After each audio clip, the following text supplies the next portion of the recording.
अध्याय 41 ज्वलंत बादल जानवर। ऐसा नहीं हो सकता लियांग शियाओले, आप जो कह रहे हैं वह हास्यास्पद है। वे दोनों अभी तक संत भी नहीं हैं। क्या आपको लगता है कि वे एक दिन में 70 से अधिक जादुई जानवरों को मार सकते हैं? यह असंभव है, पाइक वाले एक युवक ने अविश्वसनीय ढंग से कहा। यह सही है, ये बहुत हास्यास्पद है। यहाँ तक कि कोई संत भी इसे नहीं काटेगा। मुझे लगता है कि एक महान संत भी एक ही दिन में इतने सारे प्रथम श्रेणी के जादुई जानवरों को नहीं मार पाएगा। आधे की तो बात ही छोड़िए, मुझे संदेह है कि उनकी संत शक्ति इतनी असीमित है।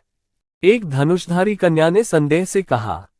उस समय जिस युवा ने जियान चेन और टाइटा को समूह में आमंत्रित किया था, उसने कहा, लियांग शियाओले, क्या आप जानते हैं कि वे कौन हैं?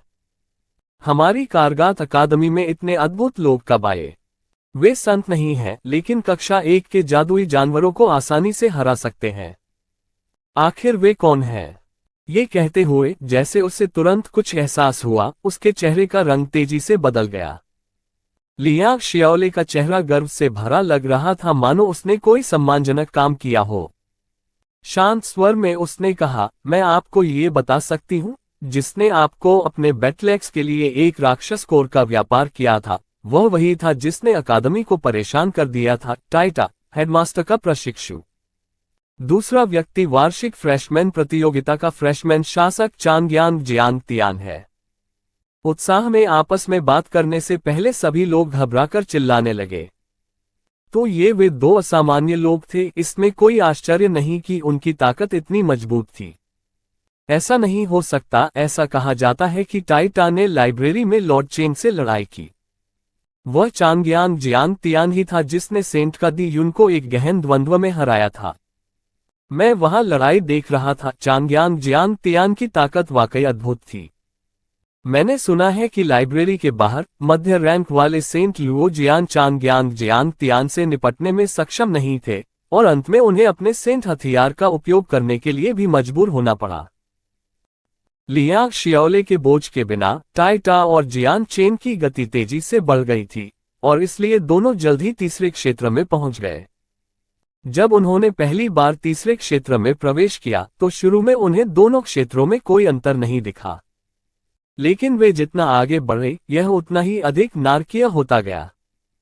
तीसरे क्षेत्र की तुलना में दूसरे क्षेत्र को स्वर्ग कहा जा सकता है।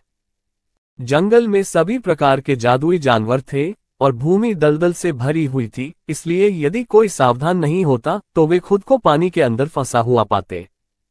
हालांकि अधिकांश दलदल मानव निर्मित थे, इसलिए वे बहुत गहरे नहीं थे। अन्यथा अगर कोई उन्हें बचाने नहीं आया तो वे अपनी जान बचाकर भागने में सक्षम नहीं होंगे। शायद ये जमीन के कारण था, लेकिन तीसरे क्षेत्र में ज्यादा घास नहीं थी, इसलिए दृष्टि रेखा दूसरे क्षेत्र की तुलना में बहुत बेहतर थी। जियान चेन और टाइटा ने थोड़ी मात्रा में पाउडर के साथ सावधानी से स्वैम्प्लेंट के माध्यम से ट्रैकिंग की।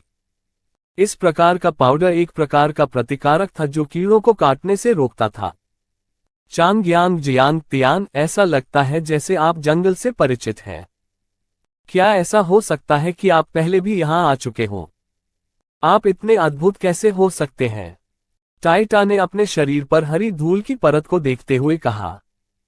जियान चेन ने हंसते हुए कहा, मैंने पुस्तकालय में विभिन्न स्थानों के बारे में बहुत सारी किताबें पढ़ी हैं, इसलिए जंगलों के बारे में मेरी समझ अपेक्षाकृत अधिक है। कोई आश्चर्य नहीं, टाइटा को एहसास हुआ। टाइटा के बोलने के ठीक बाद जियान चेन का चेहरा गंभीर होने से पहले शांत हो गया। उसी समय जमीन हिलने लगी, मानो भूकंप आ रहा हो। लेकिन इससे पहले कि जियान चेन कुछ कह पाता, टाइटा पहले ही हरकत में आ चुका था। उसकी नई बैटलेक्स उसके दोनों हाथों में आ गई थी। जियान चेन ने अपनी बाईं ओर देखा और सावधानी से बोला, टाइटा, सावधान रहो।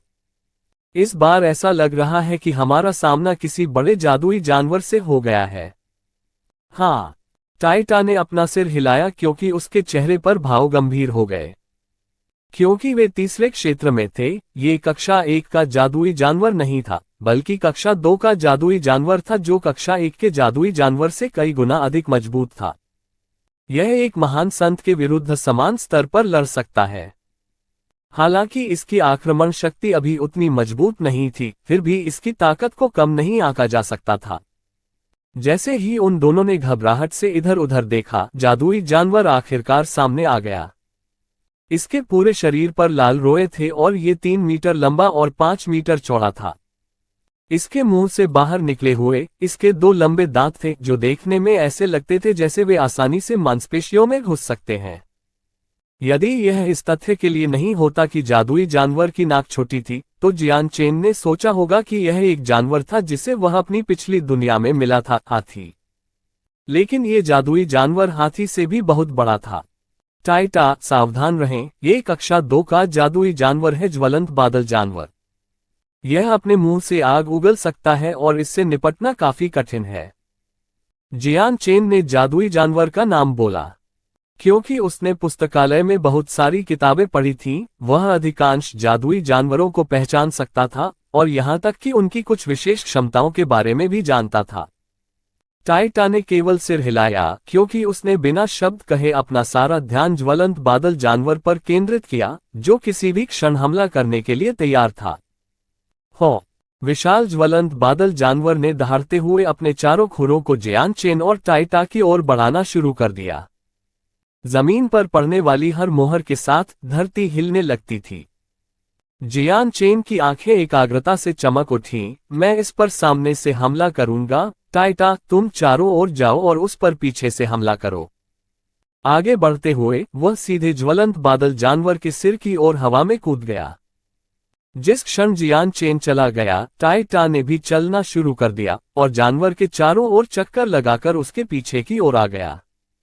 उसके सिर के ऊपर खड़े होकर जियान चेन ने चिल्लाया, क्योंकि उसकी सेंट फोर्स उसकी लोहे की छड़ के भीतर इकट्ठा हो गई थी, इससे पहले कि उसने जानवर के सिर में जोरदार वार किया। डिंग! मानो स्टील से बना हो, ज्वलंत बादल जानवर के सिर ने जियान चेन की लोहे की छड़ को विक्षेपित कर दिया। इसने अपने सिर पर केवल एक उथली रेखा छोड़ी थी, जो इसकी रक्षा को भेदने में असमर्थ थी। जियान चेन का चेहरा उदासी में बदल गया। हालांकि वह जानता था कि फ्लेमिंग क्लाउड बीस्ट के पास एक मजबूत सुरक्षा है, उसने यह नहीं सोचा था कि यह इतना मजबूत होगा कि उसकी लोहे की छड़ उसे कोई नुकसान नहीं पहुंचा सकेगी।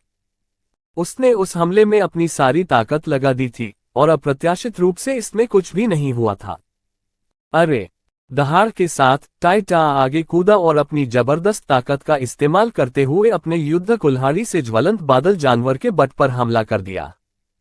हालांकि उन्होंने जियान चेन से बेहतर प्रदर्शन नहीं किया। हालांकि उसकी कुल्हाड़ी ने जादुई जानवर की त्वचा को काट दिया था, लेकिन इससे कोई नुकसान नहीं हुआ था। उनके हमलों ने स्पष्ट रूप से ज्वलंत बादल जानवर को क्रोधित कर दिया था, क्योंकि उसने प्रतिक्रिया में दहाड़ लगाई थी। अपने सिर को आगे पीछे मारते हुए उसने जियान चेन को गिरा दिया, जो उसके सिर के बल खड़ा था। जैसे ही जियान चेन हवा में उड़े, उन्होंने तुरंत खुद को फिर से समायोजित कर लिया। पेड़ के तने से कूदने के लिए अपने दोनों पैरों का उपयोग करते हुए वह पास के पेड़ की शाखा पर सीधा उछल पड़ा। जियान चेन को फेंकने के बाद ज्वलंत बादल जानवर घूम गया और टाइटा को काटने की कोशिश की। टाइटा ने तुरंत उसके मुंह से बचने के लिए एक तरफ छलांग लगा दी और साथ ही अपनी कुल्हाड़ी को एक विशाल दांत में घुमा दिया। डिंग! बैटलेक्स ने दांत पर प्रहार किया, जिससे वह जड़ के पास से टूट गया। हालांकि दांत टूटने के बाद टाइटा की बैटलेक्स भी कई स्थानों पर टूट गई। हो! ज्वलंत बादल जानवर गुस्से में दहाड़ते हुए एक बार फिर टाइटा की ओर लपका। फ्लेमिंग क्लाउड बीस्ट को अपनी ओर आते देख टाइटा की आंखें खतरनाक ढंग से चमकने लगीं। चकमा देने की परवाह किए बिना टाइटा ने अपनी कुल्हाड़ी जमीन पर गिरा दी और राक्षस को पीछे धकेलने से पहले बचे हुए दांत और टूटे हुए दांत की जड़ को पकड़ने के लिए अपने दोनों हाथों का इस्तेमाल किया, जिसके परिणामस्वरूप गतिरोध पैदा हो गया। उस पल ऐसा लगा जैसे टाइटा एक खूंखार जानवर में बदल गया हो। जोर से घुरघुराते हुए उसके हाथ ज्वलंत बादल जानवर के दांतों से टकराए, मानो उससे अपनी ताकत की तुलना करने की कोशिश कर रहे हों। टाइटा की स्वर्गीय ताकत के बावजूद वह भारी और विशाल ज्वलंत बादल जानवर की तुलना में अभी भी एक नाजुक छोटी आकृति थी। इसलिए भले ही उसकी अपनी ताकत में कोई कमी नहीं थी, फिर भी उसने पाया कि उसे काफी दूर तक पीछे धकेल दिया गया है उसके पैरों के पीछे जमीन पर 2 गहरे निशान रह गए हैं। आह! जैसे ही वह दहाड़ने लगा, टाइटा की आंखों में एक पागलपन झलकने लगा। जैसे ही उसने अधिक बल लगाना शुरू किया, उसकी दोनों बाहें एक पल में सूज गईं और उसकी बाहों के भीतर की नसें फूल गईं। पा! टाइटा द्वारा बचे हुए दांत को तोड़ दिए जाने पर एक और तीखी आवाज सुनाई दी, जिससे फ्लेमिंग क्लाउड बीस्ट ने दर्द की खून भरी दहाड़ छोड़ी। अपनी अच्छी मात्रा में ताकत का उपयोग करने के बावजूद टाइटा अभी भी संतुष्ट नहीं था, क्योंकि उसने ताजे टूटे हुए दांत को पकड़ लिया और उसे ज्वलंत बादल जानवर के सिर में छेदने के लिए इस्तेमाल किया। फ्लेमिंग क्लाउड बीस्ट का दांत असाधारण रूप से तेज था और जियान चेन के हथियार से कहीं अधिक मजबूत था। लेकिन इसके तीखेपन के बावजूद ये केवल थोड़ी मात्रा में ही सिर में घुसा था, जिससे थोड़ी मात्रा में रक्त बाहर की ओर निकल गया था। टाइटा को चाकू मारने के लिए अपने ही दांत का उपयोग करते देख फ्लेमिंग क्लाउड बीस्ट की आंखें बेहद लाल हो गईं और उसने अपना मुंह चौड़ा कर लिया। एक तेज दहाड़ के साथ उसने आग का एक निशान छोड़ दिया जो टाइटा को जिंदा भूनने के इरादे से लगभग एक सांप की तरह अपने खुले जबड़ों से बाहर निकल रहा था। देखते ही देखते आसपास का तापमान तेजी से बढ़ने लगा। आग की धारा से निकलने वाली आश्चर्यजनक गर्मी को महसूस करते हुए टाइटा की अभिव्यक्ति तुरंत बदल गई, क्योंकि उसने खुद को हमले से दूर फेंक दिया। लेकिन अपने प्रयासों के बावजूद वह अग्नि सर्प के हमले से बचने में सक्षम नहीं हो सका और इसलिए उसके पूरे शरीर में आग लग गई। टाइटा के शरीर में आग लगते देख जियान चेन डर से पीला पड़ गया। तुरंत एक मोटी पेड़ की शाखा को तोड़ते हुए वह एक पेड़ के तने के खिलाफ कूद गया और एक तेज रफ्तार गोली की तरह टाइटा की ओर बढ़ गया। हो!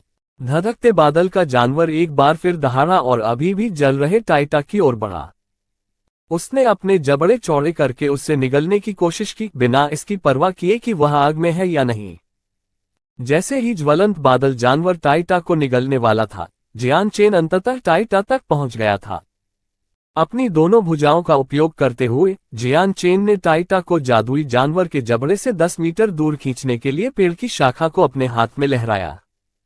जियान चेन ने तुरंत टाइटा को शाखा से उखाड़ दिया और आग की गर्मी की परवाह किए बिना उसने तेजी से अपनी बाहें फैलाई और टाइटा ने जो भेड़िए का चमड़ा पहन रखा था उसे फाड़ दिया। चूंकि आग भेड़िए के चमड़े के फर पर लग गई थी, जिस क्षण उसे उससे हटाया गया, टाइटा में अब आग नहीं थी।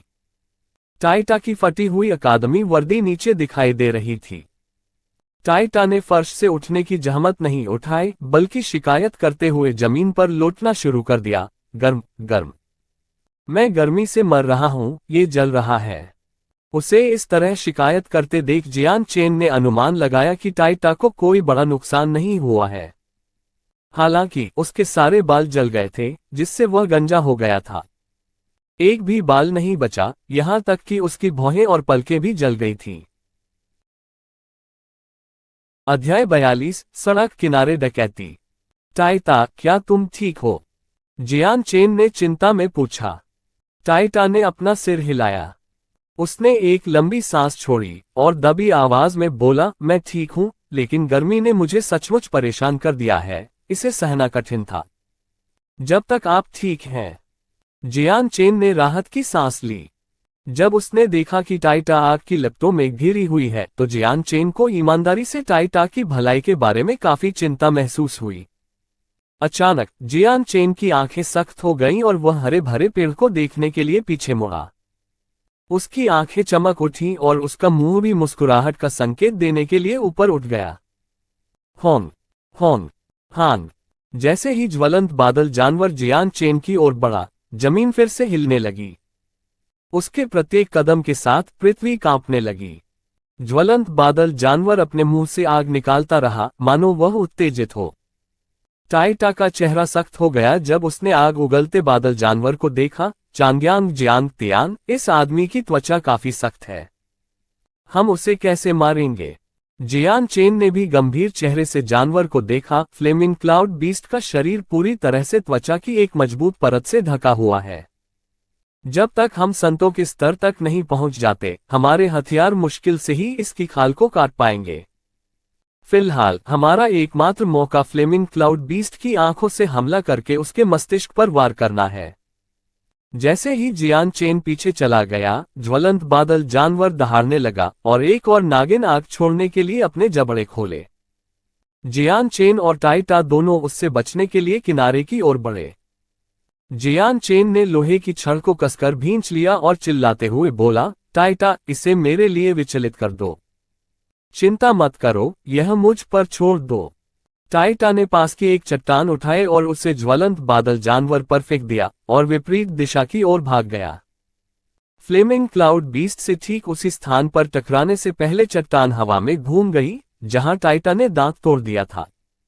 चूंकि वह स्थान अभी भी ज्वलंत बादल जानवर के लिए कोमल था, उसकी आंखें खून की लालसा से लाल हो गईं क्योंकि उसने एक बार फिर टाइटा पर आग उगलना शुरू कर दिया। जियान चेन ने टाइटा को ज्वलंत बादल जानवर को विचलित करते हुए देखा।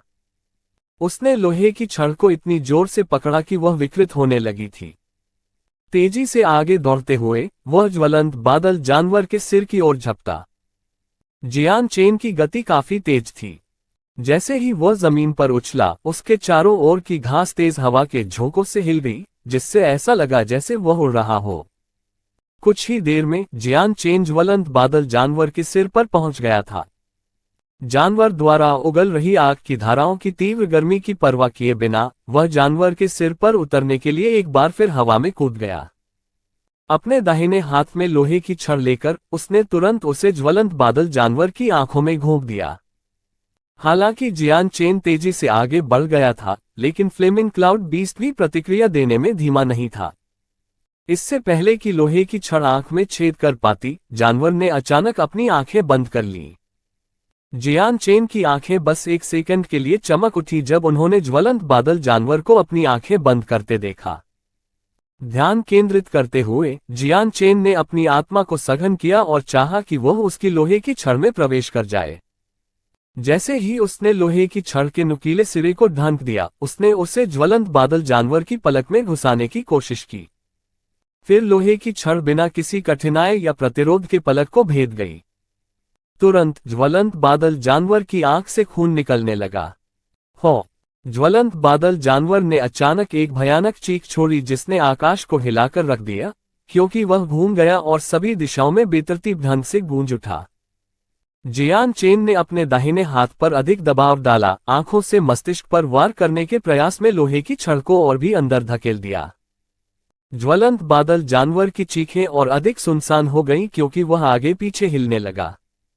उसने अपनी आंख से लोहे की रॉड निकालने की कोशिश की, लेकिन रॉड पहले ही काफी गहराई में धंस चुकी थी, जिससे उसे निकालना मुश्किल हो गया।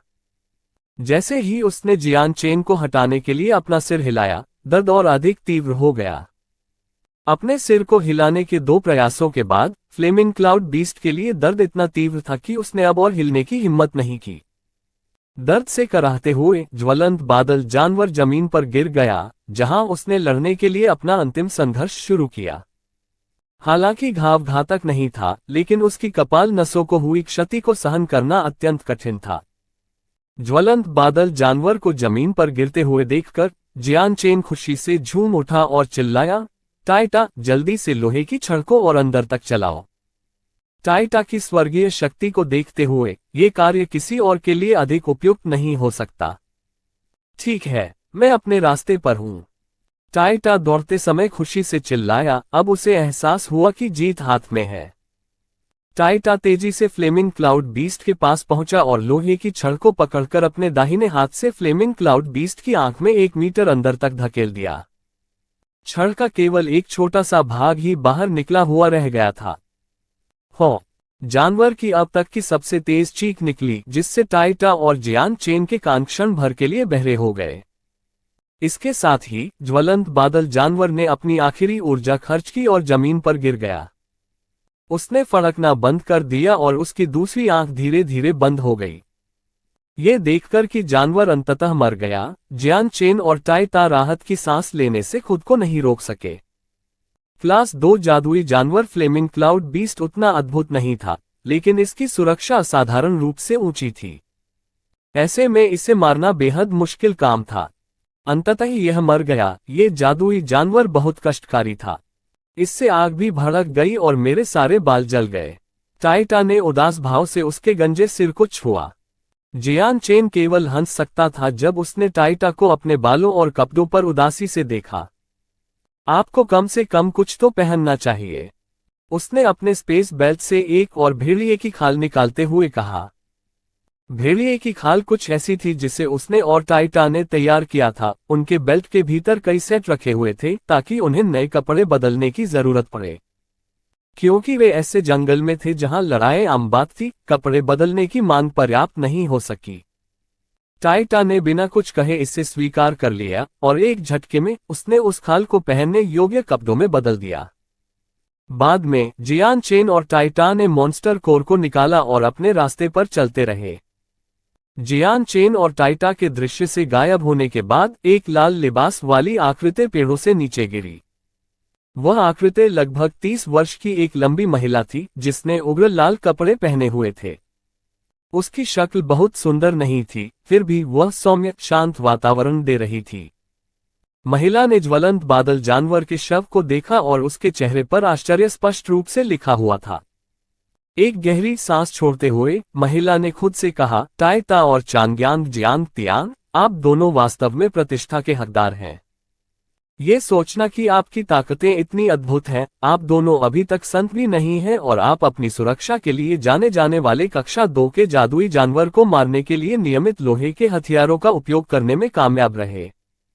मैं सचमुच आश्चर्यचकित हूं, मुझे इसकी सूचना प्रधानाध्यापक को देनी होगी। इतना कहने के बाद महिला तुरंत हवा में गायब हो गई।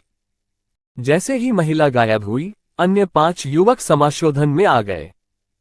पांचों में से प्रत्येक का चेहरा अंधेरे से ढका हुआ था, इसलिए उनकी शक्ल आसानी से नहीं देखी जा सकती थी।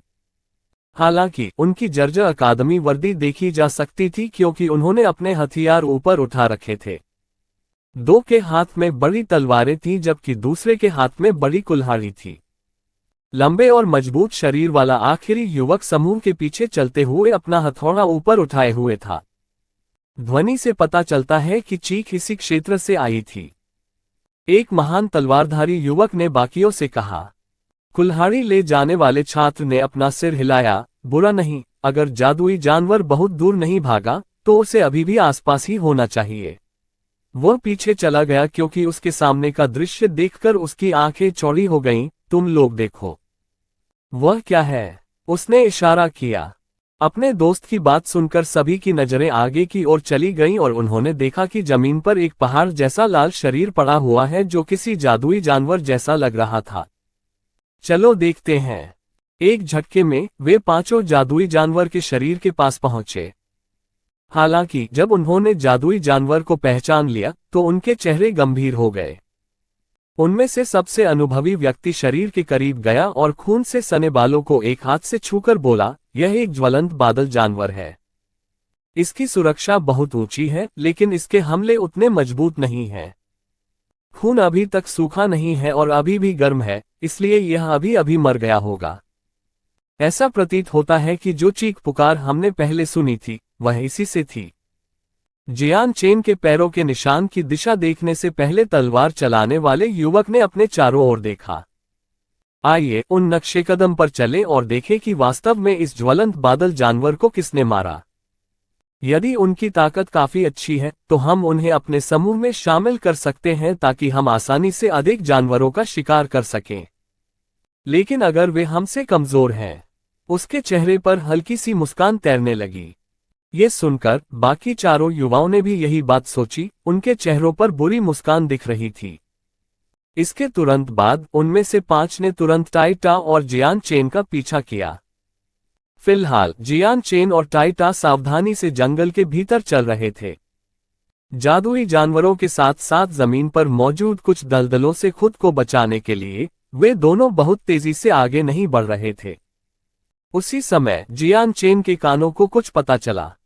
टाइटा को रोकने के लिए अपना हाथ ऊपर उठाते हुए उसने कहा, सावधान रहें, कुछ लोग हमारे पीछे से आ रहे हैं। टाइटा ने तुरंत हिलना बंद कर दिया और उत्सुकता से इधर उधर घूम गया। पलक झपकते ही जियान चेन का पीछा कर रहे लोग सामने आ गए। वहां कुल 5 लोग थे, लेकिन जियान चेन उनके चेहरे नहीं देख सका क्योंकि वह छाया से ढका हुआ था, लेकिन वह बता सकता था कि वे अपने हथियारों से उत्सर्जित सेंट फोर्स की मात्रा से मजबूत थे। जब उन पांचों ने जियान चेन और टाई टा को देखा तो उन्होंने एक दूसरे की ओर खुशी भरी मुस्कान बिखेरी, जैसे कि वे किसी बात पर परस्पर सहमत हो गए हों। अपनी गति बढ़ाते हुए उनमें से 5 तेजी से पहुंचे और जियान चेन और टाई टा को घेर लिया। इस विकास को देखकर टाई टा और जियान चेन दोनों को अपने भीतर एक बुरा अनुमान महसूस हुआ। प्रिय छात्रों, क्या मैं पूछ सकता हूं कि आप क्या कर रहे हैं? जियान चेन ने पूछा। उनमें से एक युवक ने बुरी मुस्कान के साथ अपनी तलवार लहराई। आप हमसे पूछ रहे हैं कि हम क्या कर रहे हैं? अपने अंतरिक्ष बेल्ट को आज्ञाकारी रूप से सौंपें। हम निश्चित रूप से आपको शर्मिंदा नहीं करना चाहते हैं, लेकिन यदि आप इसका अनुपालन नहीं करते हैं। हा, स्लेजहीमर चलाने वाले छात्र ने उन पर व्यंग्य किया। मांग सुनते ही टाइटा का चेहरा क्रोधित हो गया। आप चाहते हैं कि हम अंतरिक्ष बेल्ट सौंप दें? इसके बारे में सोचो भी मत। टाइटा को समझ आ गया कि अब क्या हो रहा है। ये सड़क किनारे डकैती थी। जियान चेन ने मुस्कुराते हुए धीरे से अंतरिक्ष बेल्ट को थपथपाया। हमारे सभी राक्षस कोर के साथ अंतरिक्ष बेल्ट अंदर हैं। यदि आपके पास कौशल है तो आए और इसे प्राप्त करें।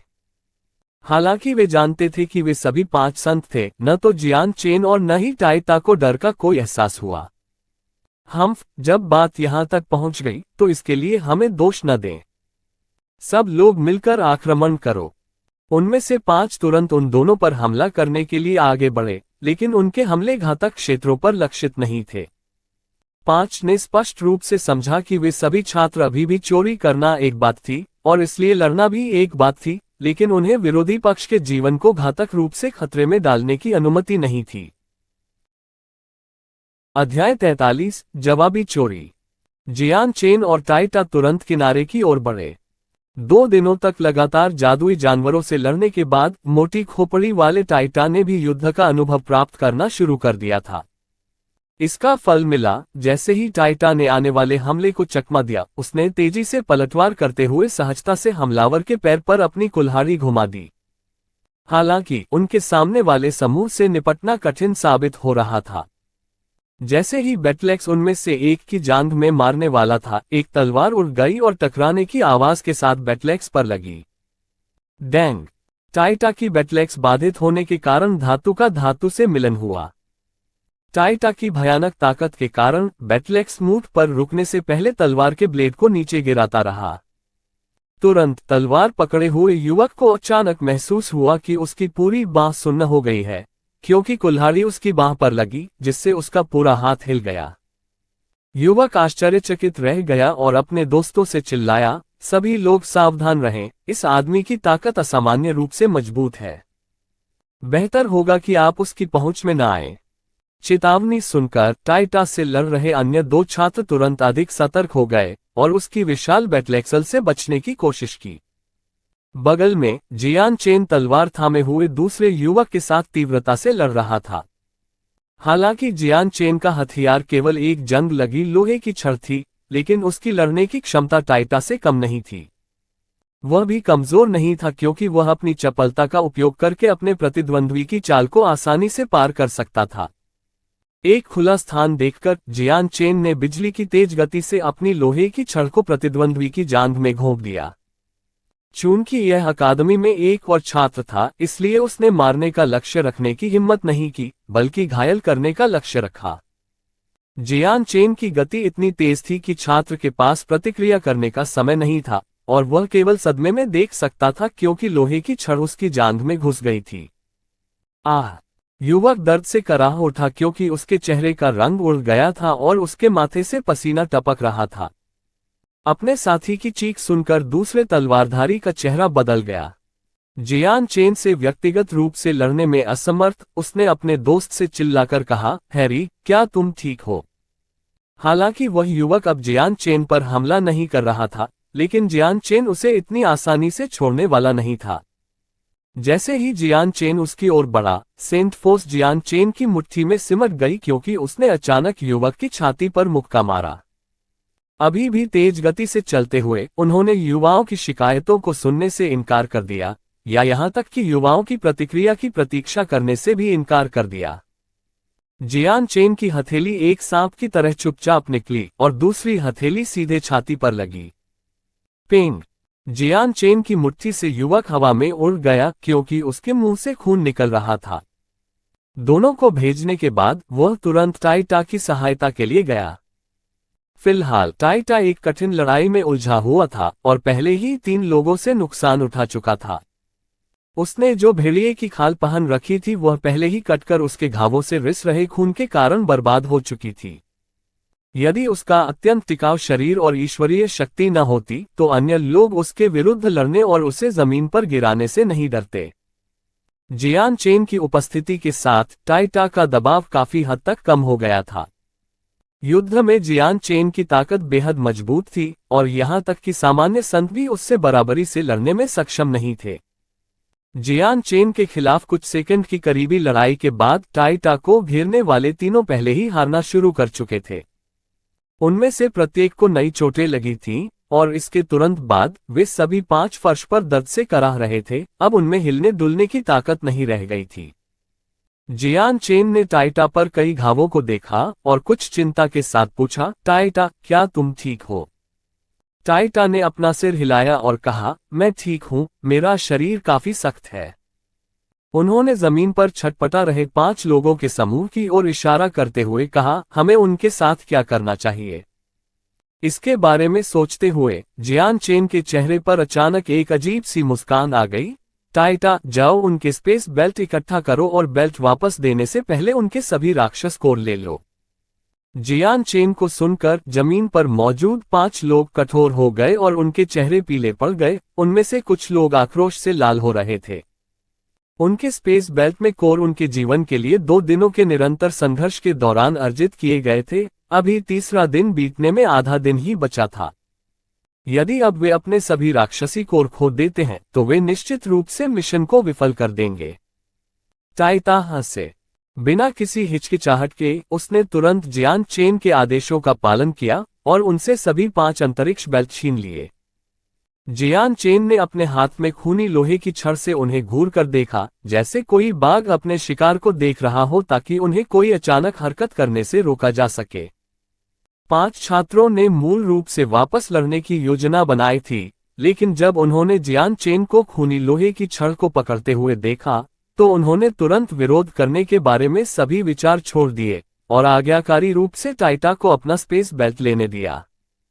सभी अंतरिक्ष बेल्टों को इकट्ठा करने के बाद टाइटा उन्हें जियान चेन के पास वापस ले आए और एक एक करके राक्षस कोर की गिनती शुरू कर दी। कुल मिलाकर उनके पास केवल 12 मॉन्स्टर कोर थे, जिनमें से सभी क्लास 2 मॉन्स्टर कोर थे। जियान चेन हंसे जब उन्होंने राक्षस कोर में से 6 को पकड़ा और उन्हें अपने स्वयं के स्पेस बेल्ट में डाल दिया। ये कहने से पहले, टाइटा, चलो इन्हें आधे में विभाजित करें, तुम्हें 6 मिलेंगे, मुझे 6 मिलेंगे। ठीक है, टाइटा ने अपना हिस्सा अपने अंतरिक्ष बेल्ट में डालते हुए कहा। लेकिन जब उन 5 ने टाइटा का नाम सुना तो वे सभी शांत हो गए क्योंकि उनके चेहरे देखने में भद्दे हो गए। जब उनके नाम की बात आई तो कारगत अकादमी में सभी ने उनके बारे में सुना था क्योंकि वह प्रधानाध्यापक के प्रशिक्षु थे। हालांकि वह कोई संत नहीं था, फिर भी जब पूरे स्कूल की बात आती तो किसी को भी उससे उलझने की हिम्मत नहीं होती। इस बिंदु पर 5 छात्रों को अपने किए पर इतना पछतावा होने लगा कि उनकी आंतें हरी हो गईं। यदि उन्हें पहले पता होता कि उनमें से एक टाइटा है तो चाहे कुछ भी हो, वे प्रधानाध्यापक के प्रशिक्षु से चोरी करने की कोशिश नहीं करते। लेकिन अब न केवल वे जो चुराने की कोशिश कर रहे थे उससे लूट लिया गया, बल्कि अब वे बदला भी नहीं ले सके क्योंकि वे जानते थे कि वह कौन था। उनके कष्टों को शब्दों में व्यक्त नहीं किया जा सकता। टेल नोट, शरीर के मरने के बाद आंतें हरी हो जाती हैं। मूलतः उन्हें अपने किए पर इतना पछतावा होता है कि वे मरना चाहते हैं। क्लास 2 मॉन्स्टर कोर के सभी भंडारण के बाद टाइटा और भी अधिक उज्ज्वल रूप से मुस्कुरा रही थी। चांगयांग जियांग तियान, ऐसा इसलिए है क्योंकि आप बहुत अद्भुत हैं और आपने उन सभी 5 को इतनी जल्दी हरा दिया है। मैं, टाइटा, आपकी तुलना बिल्कुल भी नहीं कर सकता। जियान चेन ने हंसते हुए कहा, ठीक है, चलो अब सड़क पर वापस आते हैं और आशा करते हैं कि हम अपनी खेती के लिए कुछ और जादुई जानवरों को मार सकते हैं। इसके तुरंत बाद जियान चेन और टाइटा ने फर्श पर 5 छात्रों की लकवाग्रस्त शक्ल नहीं देखी जब वे चले गए।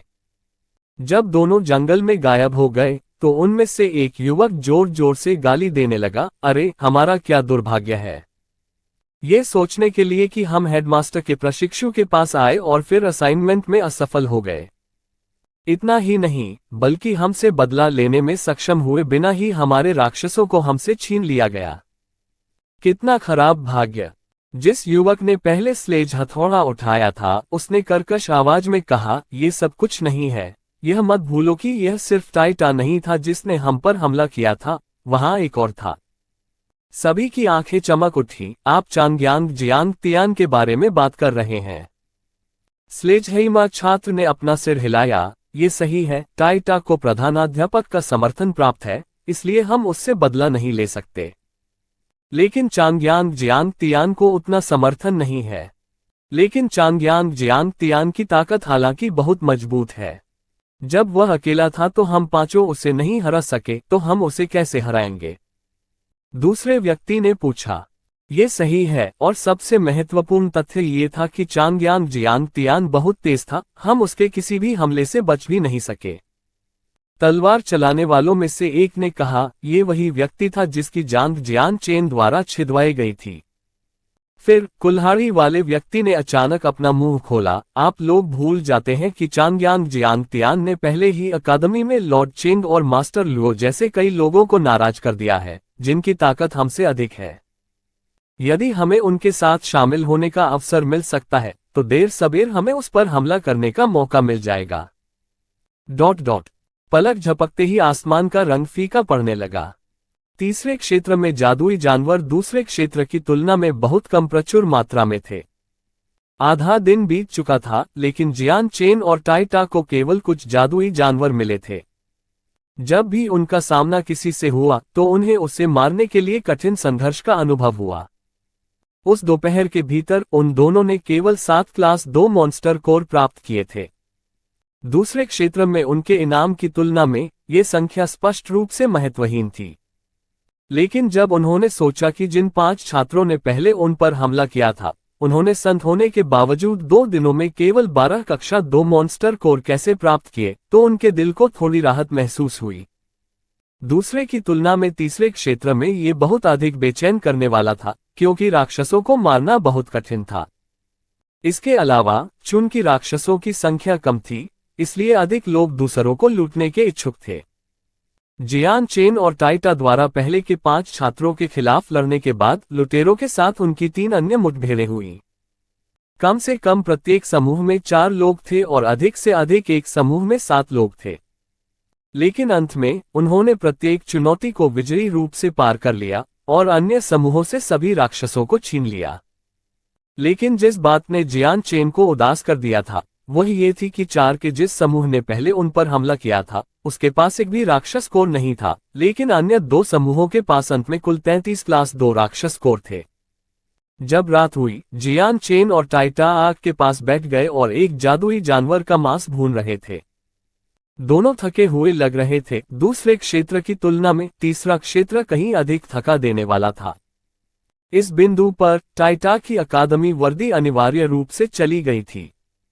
उसकी छाती पर उसका लाभ दिख रहा था। उसके शरीर का केवल सबसे महत्वपूर्ण हिस्सा ही एक अतिरिक्त भेड़िए की खाल से ढका हुआ था, जिससे वह एक जंगली जानवर जैसा लग रहा था। वह पहले से ही हर जगह घावों से भरा हुआ था, और हालांकि वे दर्दनाक लग रहे थे, वे केवल सतही घाव थे जिन्होंने टाइटा को बिल्कुल भी प्रभावित नहीं किया था। यह एक मजबूत शरीर था जिसे जियान चेन भी ईर्ष्या से देखता था। दूसरी ओर जियान चेन का प्रदर्शन बहुत बेहतर नहीं था। हालांकि वह अभी भी अपनी अकादमी की वर्दी पहनने पर अड़े हुए थे, लेकिन ये पहले से ही खून से लाल रंग में रंगी हुई थी, जिससे ऑक्सीकरण के बाद कपड़े काले हो गए। अचानक जियान चेन को दूर से लड़ाई की आवाजें सुनाई दी। अपने तेज कानों से वह हल्की फुल्की आवाज भी सुन सकता था। जियान चेन जहां बैठा था वहां से उठ खड़ा हुआ और उसने जहां से आवाजें सुनी उस ओर देखा। टाइटा, वहां लड़ाई हो रही है। अध्याय 44 बड़े भाई से आकस्मिक मुलाकात। टाइटा को इसकी बिल्कुल भी परवाह नहीं थी। मुझे यकीन है कि यह कोई अन्य जादुई जानवर के खिलाफ लड़ रहा है। सबसे पहले जियान चेन ने भी ऐसा सोचा था, लेकिन उसके पिछले जीवन के ज्ञान ने उसे बताया था कि ये लोगों के बीच लड़ाई की आवाजें थीं। इस माहौल में चाहे कोई भी आवाज हो, जियान चेन हमेशा सतर्क रहता था, खासकर तब जब उस दिन पहले ही उसके साथी छात्रों द्वारा उस पर कई बार हमला किया जा चुका था। जियान चेन ने उन पुराने और अधिक अनुभवी छात्रों को हमेशा सतर्क न रहने के कारण गिरते हुए देखा था। जियान चेन ने उनके जैसा अंत करने की योजना नहीं बनाई थी। सबसे सूक्ष्म ध्वनि सुनने के लिए अपने कानों पर दबाव डालते हुए जियान चेन ने उन ध्वनियों को पकड़ने की कोशिश की जो उसने पहले सुनी थी। लेकिन जैसे ही उसने सोच में अपनी भौहें सिकुड़ी, उससे फिर से आवाज सुनाई दी। ये किसी जादुई जानवर से लड़ने वाले व्यक्ति की आवाज नहीं थी, बल्कि दो लोगों के आपस में लड़ने की आवाज थी। इसके अलावा आवाजें करीब आ रही थीं। जियान चेन ने टाइटा की ओर देखा और कहा, टाइटा, ये किसी जादुई जानवर के खिलाफ लड़ने वाले व्यक्ति की आवाज नहीं है, बल्कि दो लोगों की एक दूसरे से लड़ने की आवाज है। आवाजें तेज और तेज होती जा रही हैं, इसलिए तुम्हें खुद को तैयार रखना चाहिए। हो सकता है कि हम अंततः लड़ें। जियान चेन ने स्थान बदलने का विकल्प नहीं चुना। अपनी वर्तमान ताकत से वे आसानी से अपनी रक्षा कर सकते थे। इसके अलावा वह किसी भी चीज से नहीं डरते थे। टाइटा को तुरंत दिलचस्पी हो गई और उसने अपनी कुल्हाड़ी पकड़ ली और पूछा, आपको क्या लगता है कि कितने लोग लड़ रहे हैं? चांगयांग जियांग तियांग, क्या आपको लगता है कि हमें इस पर गौर करना चाहिए? जियान चेन ने लोहे की छड़ को आग पर रखा। कोई जरूरत नहीं, हमारे हस्तक्षेप के बिना भी वे जल्द ही हमसे संपर्क करेंगे। टाइटा उसके बाद शांति की दृष्टि से वापस बैठ गया। जल्द ही लड़ाई की आवाजें इतनी तेज हो गईं कि टाइटा भी इसे सुन सकती थी। आकृतियों का एक समूह तेजी से झाड़ियों से बाहर निकला और जहां अलाव जल रहा था वहां भाग गया। उनके ठीक पीछे काले कपड़े पहने एक व्यक्ति स्पष्ट रूप से दूसरे समूह का पीछा करते हुए अंदर आया। मेरे दो दोस्त, पीछे वाला समूह हमारे राक्षस कोर को चुराना चाहता है। न केवल वे मजबूत हैं, बल्कि उनकी संख्या हमसे अधिक है। मुझे आशा है कि हम बलों को एकजुट कर सकते हैं और उनका मुकाबला कर सकते हैं। अन्यथा पिछले 2 दिनों में हमने जो कड़ी मेहनत की है वह वे ले लेंगे। एक व्यक्ति ने दूर से चिल्लाकर कहा। हालांकि जियान चेन और टाइटा केवल 2 लोग थे, अगर वे उनके साथ जुड़ जाते तो वे विपरीत पार्टी के खिलाफ जाने में सक्षम होते। उस आवाज को सुनकर जियान चेन की भौहें एक साथ जुड़ गईं। उसे लगा कि यह आवाज उसकी बहुत परिचित है, जैसे उसने इससे पहले भी सुना हो। हालांकि वह आवाज पर नाम नहीं लिख सका, स्पष्टतः इसने कोई खास प्रभाव नहीं छोड़ा था। जो 4 लोग भाग रहे थे वे अब जियान चेन के और भी करीब आ रहे थे। पीछे से उनका पीछा कर रहा व्यक्ति अचानक आगे बढ़ गया और चारों को आगे बढ़ने से रोक दिया। उसने अपनी विशाल तलवार ऊपर उठाकर उन लोगों पर तलवार घुमाई जो अभी भी भाग रहे थे। टीम का नेतृत्व करने वाले ने तलवार को रोकने के लिए अपने स्वयं के सेंट हथियार से लड़ाई लड़ी। डैंग! दोनों लोगों की ताकत में बहुत बड़ा अंतर था जिसे आसानी से देखा जा सकता था, क्योंकि जिसने हमले को रोका था उसे हिंसक तरीके से पीछे की ओर फेंक दिया गया था। इस व्याकुलता के साथ पीछे से पीछा कर रहे लोगों ने आखिरकार पकड़ लिया और एक बार फिर उन लोगों पर हमला करना शुरू कर दिया जो भागने की कोशिश कर रहे थे। वहां 8 लोग थे जो पीछा करते हुए आए थे और वे सभी काफी ताकतवर थे। उनकी संख्या के बीच अंतर ने केवल दबाव बढ़ाया। सुदृढ़ीकरण के बिना जो लोग भागने की कोशिश कर रहे थे वे अंततः हार जाएंगे। लुओ जियान, बस वहीं रुको, मैं तुम्हें दूर नहीं जाने दूंगा। जो भाग रहे थे उनमें से एक ने गुर्रा कर कहा। यह सुनकर जियान चेन, जो बहुत दूर नहीं खड़ा था, कठोर हो गया। जो आवाज बोली वो वही थी जिससे वो परिचित था। यह उसका बड़ा भाई चांगयांग हू था। बड़े भाई! जियान चेन आश्चर्य से चिल्लाया। तुरंत उसका चेहरा सदमे में आ गया और बिना किसी हिचकिचाहट के वह हाथ में लोहे की छड़ी लेकर आगे बढ़ गया। जियान चेन को आगे बढ़ता देख टाइटा ने हाथ में बैटलेक्सल लेकर जियान चेन का पीछा करना शुरू कर दिया। पिछले 3 दिनों से टाइटा ने बिना किसी एहसास के जियान चेन के सभी आदेशों का पालन करना शुरू कर दिया था। 3 दिनों के दौरान जियान चेन की ताकत पूरी तरह से प्रकट हो गई थी। जंगल में जीवित रहने के अपने अनुभव और अपनी रणनीति के साथ टाई टा जियान चेन की प्रतिभा से दंग रह गए थे। जमीन पर उड़ते हुए जियान चेन घास के पार उस ओर भागा जहां लड़ाई हो रही थी। उसके हाथ धुंधले हो गए क्योंकि लोहे की छड़ हवा में उड़ गई और उन लोगों में से एक को छेद गई जिनसे उसका भाई लड़ रहा था। उसे ये सुनकर राहत मिली कि उसकी ओर आने वाले लोगों में से एक उसका बड़ा भाई चांग्यान धू था। हालांकि सभी ने जियान चेन और टाई टा पर ध्यान दिया था और सभी सावधानीपूर्वक उन दोनों से बचाव कर रहे थे। जियान चेन बहुत तेजी से और बिना किसी चेतावनी के आगे बढ़ गया था। अंधेरे के कारण उनकी दृष्टि की सीमित रेखाओं में किसी ने जियान चेन के हाथ में लोहे की छड़ पर ध्यान नहीं दिया था। लोहे की छड़ का नुकीला सिरा चांग्यान के हमलावर में घुस गया, जिससे वह रात के आकाश में चक्कर लगाते हुए दर्द से चिल्लाने लगा। उस व्यक्ति की प्रतिक्रिया की प्रतीक्षा किए बिना जियान चेन ने तुरंत अपना पैर उसकी छाती पर लाया और उसे हवा में उछाल दिया। इस समय टाई टा ने भी आरोप लगाया। उसने अपनी कुल्हाड़ी इधर उधर घुमाए और दुश्मनों पर हमला कर दिया, जिससे वे परास्त हो गए। लेकिन टाई टा जिस व्यक्ति की ओर झूल रही थी, उसने भी प्रतिक्रिया देने में देर नहीं की। उन पर कुल्हाड़ी गिरते देख उसके चेहरे पर जरा भी डर नहीं दिखा और इसके बजाय उसने कुल्हाड़ी को रोकने के लिए अपनी तलवार ऊपर उठा ली। डैंग! एक बार जब तलवार बैटलैक्स से टकरा गई तो टाई टा और अन्य लोग एक जोर की आवाज के साथ गतिरोध में आ गए। उनके हथियार हिल गए। टाई टा वहीं खड़ा रहा जहां वह खड़ा था, जबकि दूसरे व्यक्ति को जबरन पीछे की ओर उड़ा दिया गया। टाई टा की ईश्वरीय शक्ति के साथ जब तक कोई विशालकाय न हो, उसके पास टाई टा के खिलाफ कोई मौका नहीं होगा। लेकिन जो व्यक्ति उसके खिलाफ लड़ रहा था वह कोई विशालकाय नहीं था और इसलिए उसने बहुत बड़ा नुकसान उठाया था। हालांकि उस विकास के साथ भी टाई टा की बैटलैक्स एक बार फिर टूट गई।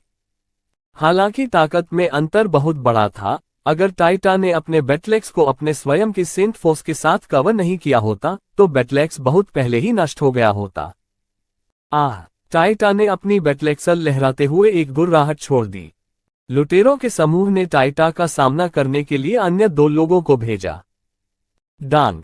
उसके स्पष्ट बजने के बाद एक और व्यक्ति जो यह नहीं समझ पाया कि टाई टा कितना मजबूत था, उससे एक बार फिर टकराया। तुरंत उसे टाई टा के बैटलैक्स द्वारा हवा में लॉन्च किया गया, जिससे उसका बैटलैक्स और भी अधिक टूट गया। हालांकि टाई टा की बैटलैक्स मजबूत थी, लेकिन ये सेंट वेपन के समान स्तर पर होने से बहुत दूर थी, क्योंकि प्रत्येक सेंट वेपन में बड़ी मात्रा में ऊर्जा थी। सेंट हथियार के साथ कोई भी सामान्य वार की तुलना में कहीं अधिक मजबूत हमला कर सकता है। हालांकि जिन लोगों के खिलाफ जियान चेन लड़ रहा था वे बहुत कमजोर थे और उनमें से कुछ अभी भी एक संत के प्राथमिक स्तर पर थे, जबकि टाई टा उन प्राथमिक स्तर के संतों के साथ आमने सामने जा सकता था। उसका बैटलैक्स बहुत अधिक टकराव से गुजर चुका था। सावधान रहें, उसकी ताकत असाधारण रूप से अधिक है और उसके बैटलैक्स से सावधान रहें। जो उससे घबरा गया वह चेतावनी के तौर पर चिल्लाया। अपने साथी की चेतावनी सुनकर बाकी युवक बेहद सतर्क हो गए। उसने बैटलैक्स को चकमा दिया और टाई टा के स्पेस बेल्ट को पकड़ लिया। जियान चेन बिजली की गति से घूम रहा था, जैसे उसकी लोहे की छड़ इधर उधर चमकती थी। अपने शरीर को आत्मा की तरह हिलाते हुए उसने चांग्यान के साथ युद्ध किया। पहले से ही खून से लाल रंगी हुई लोहे की छड़ रात की छाया में छिपी हुई थी, मानो वह कोई सांप हो। जैसे ही वह अंधेरे में इलाके में घूम रहा था, उसकी लोहे की छड़ से चुपचाप गोली चली, इतने चुपचाप कि उसके दुश्मनों के लिए इसका पता लगाना मुश्किल था। जियान चेन अपनी लोहे की छड़ से इतनी तेजी से हमला कर रहा था कि चांग्यान से लड़ने वाला व्यक्ति भी समय पर प्रतिक्रिया नहीं कर सका, क्योंकि उसकी जांघों में लोहे की छड़ से वार किया गया था। उस व्यक्ति का चेहरा दर्द से खराब हो गया और उसने एक दर्दनाक चीख निकाली और प्रतिक्रिया स्वरूप अपने हाथ भींच लिए।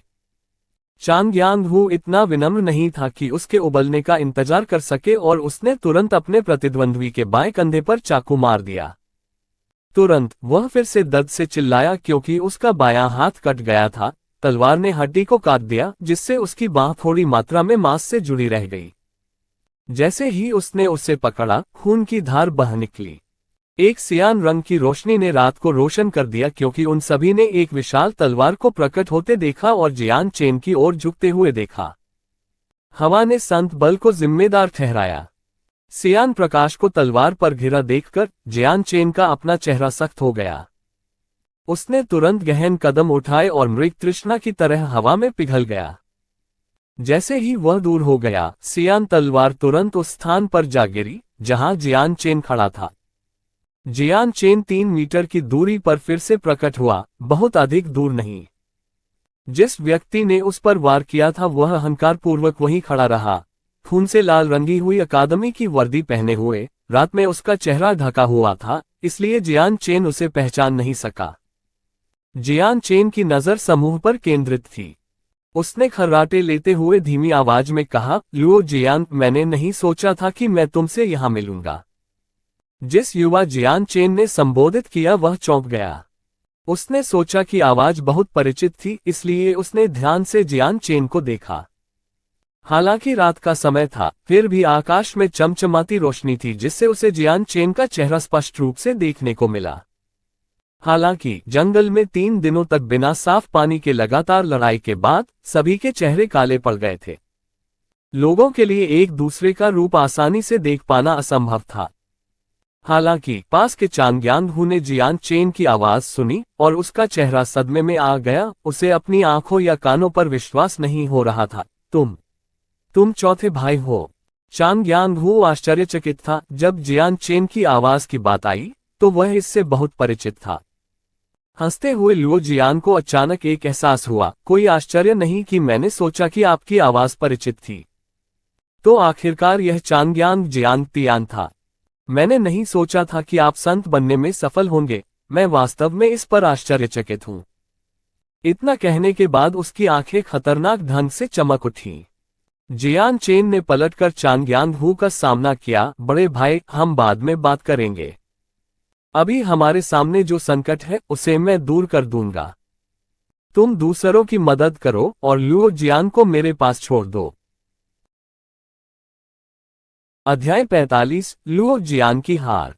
तो ठीक है, तुम अपना ख्याल रखना चौथे भाई। लुओ जियान की ताकत पहले ही मध्य रैंक वाले संत स्तर तक पहुंच चुकी है। चांगयांगहू तुरंत अपने दोस्तों की मदद के लिए चला गया। हालांकि तीसरे क्षेत्र में जियान चेन को देखना अप्रत्याशित था। वह जानता था कि अब यह पता लगाने का समय नहीं है कि कैसे या क्यों, क्योंकि जियान चेन और टाइटा की अचानक उपस्थिति मूल रूप से वंचित चांगयांगहू और उसका समूह अब एक समान खेल के मैदान पर थे। इसके अलावा टाइटा के अस्तित्व के कारण युद्ध की हवाएं उनके पक्ष में बह रही थीं। कुछ ही समय में खेल का मैदान अब उनकी ओर झुक गया था। लुओ जियान के काले और गहरे रंग के चेहरे को देखकर जियान चेन ने हंसते हुए कहा, लुओ जियान, ऐसा लगता है कि हमारे राक्षस कोर को चुराने की आपकी योजना विफल हो जाएगी। इसके बजाय आपके राक्षस कोर हमें दे दिए जाएंगे। लुओ जियान के चेहरे पर गुस्सा आ गया और उसकी आंखें खतरनाक ढंग से चमक उठीं। चांगयांग जियांग तियान, तुम्हारे पास मेरे राक्षस कोर को छीनने की शक्ति नहीं है। जियान चेन ने कहने से पहले लुओ जियान को कुछ तिरस्कार भरी दृष्टि से देखा। तो फिर चलो इसका परीक्षण करें। चलो देखते हैं कि मुझमें तुम्हारे राक्षसी अंगों को छीनने की शक्ति है या नहीं। जियान चेन ने उसके बाद और कुछ नहीं कहा, क्योंकि लुओ जियान पर तेजी से हमला करने से पहले उसका शरीर हिलने लगा था। उसके हाथ ने लोहे की छड़ को पकड़ लिया और रात के अंधेरे को अपनी आड़ के रूप में इस्तेमाल करते हुए लुओ जियान की छाती की ओर एक सांप की तरह मारा। जब लुओ जियान ने अपनी सियान रंग की तलवार ऊपर उठाई तो हत्या के इरादे की एक झलक लुओ जियान की आंखों में चली गई। जियान चेन पर हमला करने से पहले उन्होंने इसे प्रभावशाली तरीके से प्रदर्शित किया। चूंकि लुओ जियान न केवल एक मध्यम रैंक वाले संत थे, बल्कि हवा को संत बल का श्रेय भी दिया गया था। उनके हमले पहले से भी तेज थे, इतना कि जब भी वह अपना ब्लेड घुमाता तो उसके बाद की छवि सामने आ जाती। तलवार को अपने सिर की ओर आते देख जियान चेन चकमा देकर किनारे हो गया और लोहे की छड़ को लुओ जियान की छाती की ओर धकेलना जारी रखा। लुओ जियान का चेहरा बदल गया क्योंकि उसे एहसास हुआ कि लोहे की छड़ की गति बहुत तेज थी। उस महत्वपूर्ण क्षण में उसकी तलवार खुद को बचाने के लिए वापस लाने के लिए बहुत दूर थी, लेकिन उसकी प्रतिक्रिया की गति भी बहुत धीमी नहीं थी। वायु संत बल को अपने शरीर में पुनः समाहित करते हुए उसने अपने शरीर को पीछे की ओर जाने और अपनी तलवार वापस लाने के लिए मजबूर किया। लुओ जियान की गति तेज हो गई। जिस क्षण जियान चेन का लोहा लुओ जियान के कपड़ों को छू गया, वह पहले ही जियान चेन के हमले की सीमा से बच चुका था। जैसे ही वह जियान चेन की सीमा से बच निकला, उसने तुरंत जियान चेन पर तलवार से वार करने के लिए सेंट फोर्स को फिर से अपने हाथों में इकट्ठा करना शुरू कर दिया। लुओ जियान का हमला काफी सरल था, लेकिन जियान चेन की नज़र में यह एक गड़बड़ हमला था। तकनीक या चालाकी की एक भी मात्रा नहीं दिखाई गई। हालांकि जियान चेन ने अभी भी इसे बहुत कम करने की हिम्मत नहीं की। लुओ जियान की तलवार से बचने के लिए जियान चेन हवा में उछल गया। तुरंत एक पेड़ के तने से उतरकर वह लुओ जियान की ओर उड़ गया। उसकी बाहें कांप रही थीं, जिससे उसके पीछे एक धुंधली दर्पण छवि दिखाई देने लगी। जियान चेन का हाथ पहले से ही तेज गति से यात्रा कर रहा था, और लोहे की छड़ बिजली की गति से लुओ जियान की ओर यात्रा कर रही थी, इसलिए नग्न आंखें भी इसे नहीं देख पाएंगी। लुओ जियान की आंखें इस एहसास से फैल गईं कि लोहे की छड़ पहले ही उस तक पहुंच चुकी थी। इस बार लुओ जियान जियान चेन के हमले से खुद को बचाने में असमर्थ था और न ही समय रहते चकमा दे पाया, जिसके परिणामस्वरूप लोहे की रॉड उसकी छाती में गहराई तक घुस गई। लुओ जियान का चेहरा सख्त हो गया जब उसने अपने भीतर लगी लोहे की छड़ को देखा। उसके चेहरे पर एक स्तब्ध अभिव्यक्ति दिखाई दे रही थी। उसके चेहरे पर न केवल अविश्वास की झलक थी, बल्कि निराशा और भय भी था। जब लोहे की छड़ उसके शरीर में घुसी तो वह उसके विरुद्ध किसी भी प्रकार का प्रतिरोध करने में असमर्थ हो गया। उसके पास कोई बचाव नहीं था, क्योंकि लोहे की छड़ की गति उसकी प्रतिक्रिया से कहीं अधिक तेज थी। भले ही वह एक पवन गुणी संत था, फिर भी लोहे की छड़ सीधे उसके आर पार हो गई थी, जिससे उसे घातक चोट लगी थी। इसके बाद जो हुआ वह सभी की उम्मीदों से परे था। जिस क्षण जियान चेन की लोहे की छड़ लुओ जियान की छाती में घुसी, सभी ने हिलना बंद कर दिया। फिर सेंट फोर्स की एक शुद्ध मात्रा लोहे की छड़ से लुओ जियान के शरीर में स्थानांतरित हो गई। रॉड को हटाने के साथ समर्थन गायब हो गया और लुओ जियान जमीन पर गिर गया। जब जियान चेन ने अपनी सेंट फोर्स से प्रेरित आत्मा को लुओ जियान के शरीर में भेजा था, तो ऐसा लगा जैसे उसका शरीर फट गया हो। ऊर्जा एक ऊर्जा तरंग की तरह लुओ जियान के शरीर में प्रवाहित हुई और उसके अंगों के भीतर कहर बरपा रही थी। पफ! लुओ जियान ने तुरंत मुंह से खून थूक दिया। वह अपने शरीर के अंदर जो भयंकर दर्द महसूस कर रहा था वह उसके लिए अजीब और अज्ञात था। जमीन पर लुढ़कते ही उसने खून जमा देने वाली चीख छोड़ दी। लुओ जियान की चीख असामान्य रूप से निराशाजनक थी और उसने तुरंत उन सभी लोगों का ध्यान आकर्षित किया जो अभी भी लड़ रहे थे। हालांकि जैसे ही उनकी नजर लुओ जियान पर पड़ी, टाइटा को छोड़कर हर कोई स्तब्ध रह गया। वे जो देख रहे थे उससे उन्हें थोड़ा सा झटका नहीं लगा और उनमें से कई को अभी भी अपनी आंखों पर विश्वास नहीं हो रहा था। लुओ जियान को खत्म करने के बाद भी जियान चेन ने लुटेरों के समूह को जाने देने पर विचार नहीं किया। बीच में खड़े होकर अपनी लोहे की छड़ पकड़कर उसने सोचा कि यह भाग्यशाली है कि वह अब अपने बड़े भाई चांग्यांधू से मिला है। यदि वह बाद में चांग्यांधू से मिला होता तो जियान चेन को डर था कि उसके भाई ने लुओ जियान के समूह के हाथों अपने सभी राक्षस खो दिए होंगे और उसे भारी चोट लगी होगी। जियान चेन के युद्ध में प्रवेश के साथ विपक्ष का अब दबदबा नहीं रहा। हालांकि जियान चेन हर किसी की तरह संत नहीं थे, लेकिन वह निस्संदेह उपस्थित सभी लोगों में सबसे शक्तिशाली थे। अपने पिछले जीवन में जियान चेन एक भ्रमणशील पथिक था जिसने तलवार चलाने का अभ्यास किया था, इस हद तक कि वह उसमें पूर्णता तक पहुंच गया था। उसकी चाल का पता लगाना कठिन था क्योंकि वह इतनी तेजी से आगे बढ़ता था कि कुछ बिंदुओं पर इसकी कल्पना भी नहीं की जा सकती थी। जो लोग केवल अपनी आंखों पर भरोसा कर रहे थे वे उसे नहीं देख पाएंगे। चूंकि जियान चेन केवल लोहे की छड़ का उपयोग कर रहा था, इसलिए उसकी असली ताकत सामने नहीं आ सकी। उनके सामने प्रतिद्वंद्वी केवल कम युद्ध अनुभव वाले छात्र थे। अपने असाधारण तलवार ज्ञान से वही युद्ध को शीघ्रता से समाप्त कर सकता था। लड़ाई के अंत तक किसी को भी एहसास नहीं हुआ कि जियान चेन जिस हथियार का उपयोग कर रहा था वह वास्तव में एक सेंट हथियार नहीं था, बल्कि वास्तव में सिर्फ एक सामान्य लोहे की छड़ थी। मारपीट के बाद डकैती में शामिल सभी घायल छात्र जमीन पर बैठ गए। उनमें से प्रत्येक के पास अलग अलग स्थानों पर एक अलग प्रकार का घाव था और वे सभी जियान चेन को भय से देख रहे थे। फर्श पर 8 युवाओं को देखते हुए, हालांकि चांग यांगहू और उनकी 4 लोगों की टीम गंभीर रूप से घायल हो गई थी, वे जियान चेन को सम्मानजनक प्रशंसा के साथ देखते हुए जीत की खुशी प्रकट करने से खुद को नहीं रोक सके। चेंग यांगहू, मैंने नहीं सोचा था कि तुम्हें अप्रत्याशित रूप से इतना मजबूत चौथा भाई मिलेगा। उसकी ताकत सचमुच मुझे आश्चर्यचकित कर देती है। ये सही है, चांग यांगहू।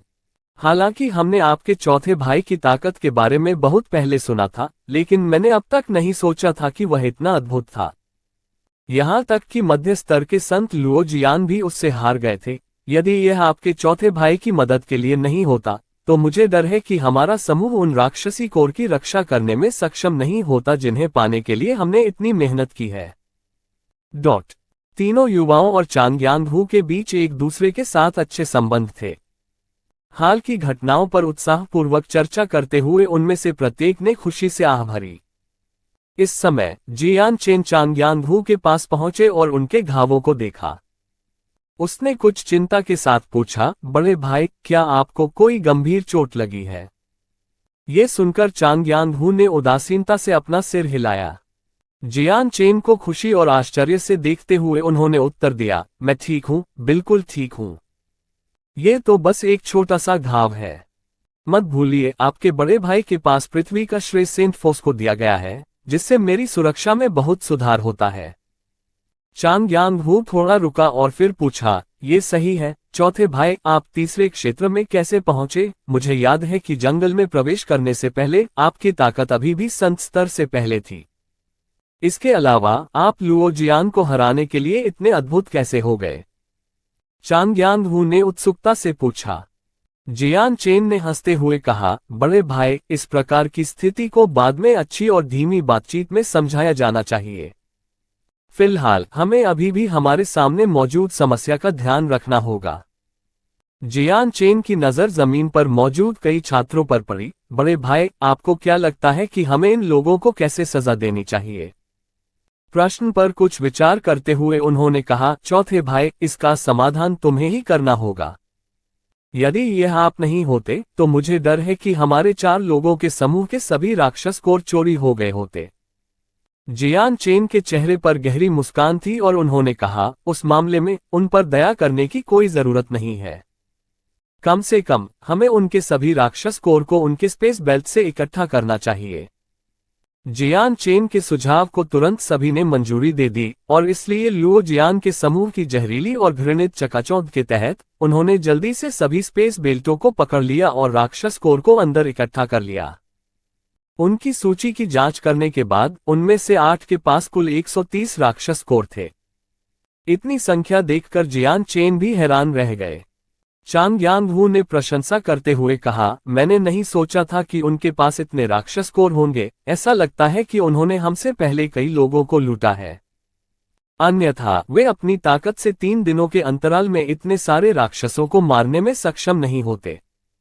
जियान चेन ने मंजूरी में अपना सिर हिलाते हुए कहा, बड़े भाई, आइए कोर को 6 भागों में विभाजित करें ताकि हममें से प्रत्येक को बराबर हिस्सा मिले।